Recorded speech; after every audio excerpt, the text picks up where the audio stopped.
粉紅咧，點解一卷嘅唔係一撇嘅，唔係一堆嘅？原來咧，化妝師話咧，一定要點一點，然後慢慢散開嘅。各位朋友，你哋嘅嘢，你哋嘅愛心都係要點一點，跟住就散開去。多謝。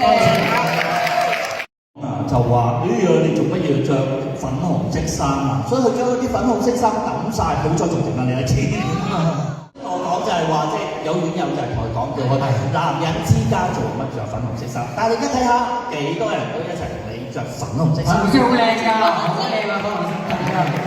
我哋一齊努力將呢一點變成一撇。